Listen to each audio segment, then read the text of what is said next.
Prime Minister joins us live now. Prime Minister, good morning to you. Appreciate your time. We just heard from Lynette Wood a short time ago. She had quite the honour today, I would suspect, of being Australia's first representative to see the King in person. What message did you give her, and what was the response that she got from the now King?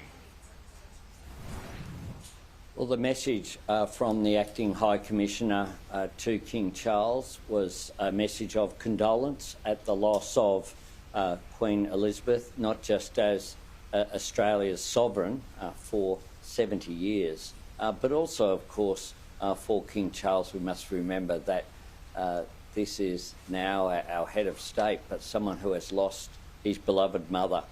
And I thought his words were incredibly touching in tribute to his late mother, Her Majesty the Queen. And I conveyed in writing my condolences on behalf of the Australian people as well to King Charles on Friday. It is an honour for all of the High Commissioners to be brought forward, and it's important that King Charles has acknowledged that with the event that was held there in London. So the decision on a new High Commissioner here in London has been taken. Who is it, and when will they be here? Well, that decision will be announced in the fullness of time. It wouldn't be appropriate to announce it at the moment. Of course, the focus right now is very much on paying tribute for the service, 70 years of loyal service that Queen Elizabeth gave Australia as our head of state, and also yesterday, of course, the proclamation of King Charles III as Australia's new head of state. So it's a very historic day here in Australia, as well as, of course, in the United Kingdom and indeed in Commonwealth nations around the world. So you're on your way here Thursday night, as I understand, Prime Minister. When will you expect to meet the King, and what do you want to say to him face to face? I'll be meeting the King over the weekend. There will be a range of ceremonies in place, of course, culminating in the funeral service for Her Majesty Queen Elizabeth, and those planning mechanisms have been in place, of course, for a very long period of time. I'll express the heartfelt grief that Australians are feeling, but also the gratitude that Australians have for the service of Her Majesty. But also, of course, King Charles has very strong links with Australia. He studied here as a student. He has visited here many times, and he's very familiar with our great nation as part of the Commonwealth. Have you got a gift for him?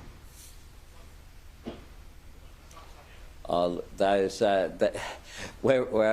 has been a very busy couple of days, right, and there is a busy day today again.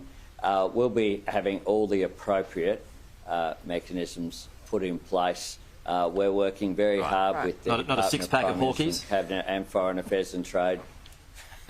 we will of course. Prime Minister, you have ruled out a referendum. As we have.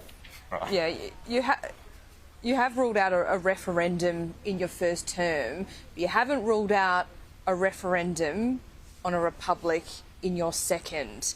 If you're not going to do it then, what is your Minister for the Republic going to do for the next 2.5 years? Well, I said before the election, so before the reappointment of Assistant Minister Thistlethwaite, not just as the Assistant Minister for Defence, but also other titles that he has, and he's had that title since the term between 2016 and 2019. So that's been in place for some time. I made it clear before the last election, my priority and the priority of the government I lead would be recognising Aboriginal and Torres Strait Islander people in our Constitution. It's inconceivable to me that you would have a debate about an Australian head of state before you had recognised Aboriginal and Torres Strait Islander people in the nation's birth certificate. Our history didn't begin in 1788. It goes back at least 65,000 years. That should be a source of national pride and should be recognised in our constitution. And so it's a matter of the right thing to do. And I made that very clear before the election, and I haven't changed my position on that. You have mentioned that now is not the right time to be able to talking about political matters when it comes to the Queen, and many would say that's fair enough. There are some countries, though, that believe the timing is now right for a reset when it comes to a particular country standing within the Commonwealth. I point out Antigua, which has just announced that it's moving towards a referendum within the next 3 years. If it's not now, when do you believe is a good time to begin that conversation with the Australian public about whether we should be a republic or not?